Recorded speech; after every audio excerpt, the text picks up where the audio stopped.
Right, welcome back. We are discussing India-Canada tensions, and we have reported how the External Affairs Minister Subramaniam Jaishankar, speaking at the Tussle Institute, did confirm raising the India-Canada tensions with his US counterpart Antony Blinken and also the US NSA Jake Sullivan, explaining that there is a long history of friction between India and Canada over Khalistani terrorism, and Canada has not acted on India's request to take action against several Khalistani terrorists. More than 20 or 25 requests of extradition have gone to the Canadian government over the years. But let me go across again to Frank Wisner, Michael Kugelman, and Dan Bordman. Michael, beginning with you, how do you see this visit of the External Affairs Minister to Washington, meeting key members of the US government in terms of reducing temperatures, reducing tensions between India and Canada? It won't happen overnight, but do you see it paving the way in some sort of fashion? Well, I do think that there might be a role for the Biden administration to play as some type of mediator in the sense of trying to quietly, privately pressing both capitals, Ottawa and New Delhi, to at the least ensure that they don't take any new further escalatory steps. I mean, the U.S. government clearly has a very strong interest in this crisis winding down as soon as possible. Now, I understand that India may not welcome a third-party intervention, so to speak, and that it tends to prefer that there not be third-party interventions in its diplomatic crises. But I do think that there might be a role that the U.S. can play in that regard, and perhaps that was part of the conversations that Jaishankar had with Blinken and perhaps others. You might have heard that message from the U.S. side to try to gently impress this idea upon Jaishankar that it doesn't serve anyone's interest to escalate anymore. And I will say that there have not been any new escalations, so far as I know, in this crisis over the last day or two. But I think that again, to the extent that Jaishankar spoke about the Canada issue with his U.S. interlocutors, probably was not a very happy, easy conversation. But I don't think that was the dominant feature of any of the conversations that he would have had here in Washington. All right. Let me also go back to Daniel Bordman. Daniel, I'd like to ask you about what the External Affairs Minister said when asked about whether the Canadian Prime Minister Justin Trudeau raised these allegations on Nijjar's murder with the Prime Minister during the G20. Jaishankar said, I've already answered it, and his earlier statement was that Canada has raised these allegations both privately and publicly. Why do you think, and what prompted Trudeau to go public with these allegations? I can't imagine the decision-making process to do this. The only thing that the excuse I would accept from Justin Trudeau as to why he would do something so crazy like this was he was pushed by the Five Eyes themselves, and the Americans and their allies said, okay, there's something real here. You actually have to do it. But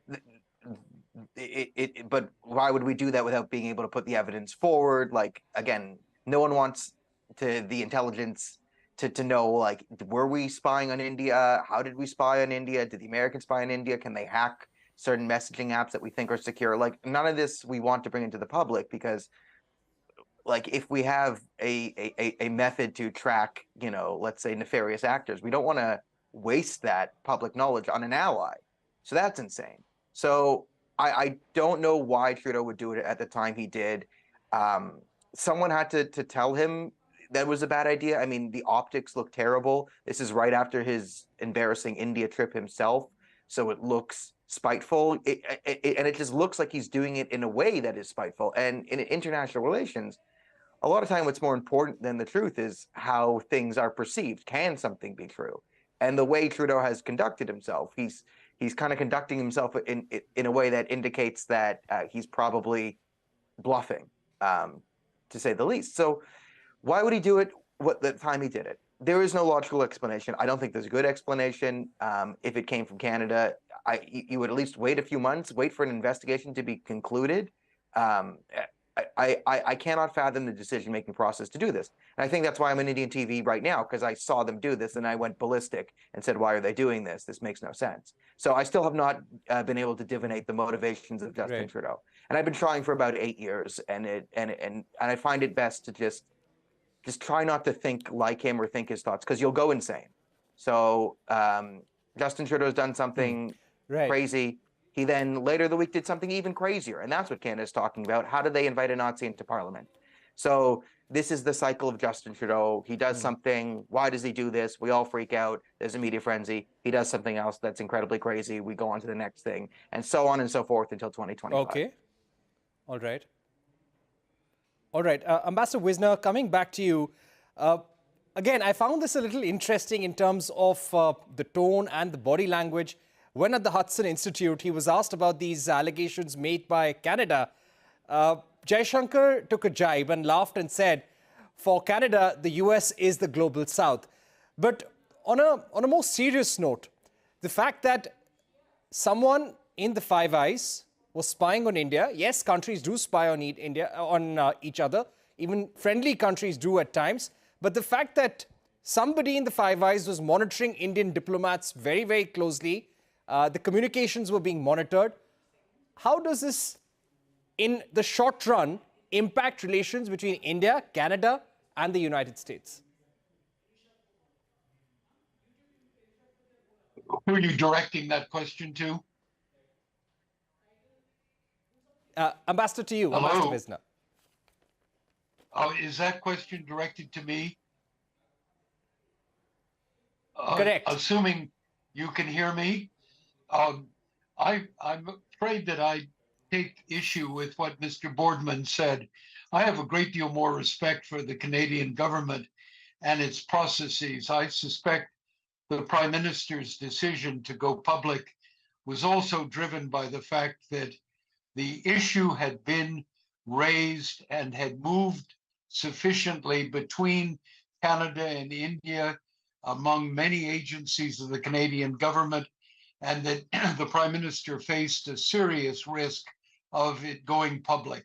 And rather than have it go public in an uncontrolled manner, he made the matter public himself to control the media reaction and the diplomatic action that followed. So I tend to think it's less a knee-jerk than a calculated move to control a dangerous situation.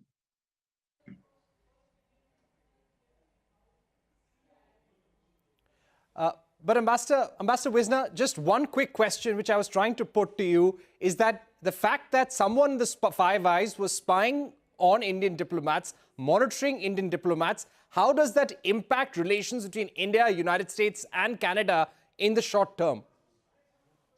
We don't know enough about the case and the facts.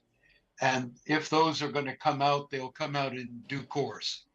But to say that we know that there was direct intelligence operations directed against the Indian government is to take what we know today too far.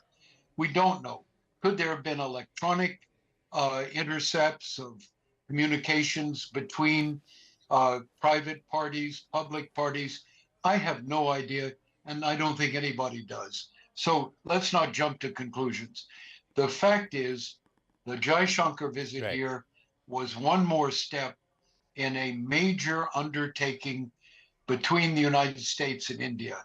The relationship has now moved with the Prime Minister's visit here, with Biden's visit to India, Biden's the American government's agreements on a broad range of issues with India, the work done inside the Global South. There is a huge agenda, and it's that agenda that was the focus of the Jaishankar visit to Washington. The Canada matter, while serious, was not the centerpiece and not the most important work that had to be done. It would have been, as I think this conversation reveals, something handled on the side. And it needs to be handled on the side between New Delhi and Ottawa and taken out of the public debate. All right, we've run out of time, but that's what Michael Kugelman also said, that this was about broadening Indo-US ties, speeding up the momentum between the two countries, and also about G20 deliverables. Thank you once again, Michael Kugelman, Ambassador Wisner, Daniel Bordman, for joining us here on Global Eye. With that, it's a wrap on this edition of the show. Thank you for watching. Goodbye.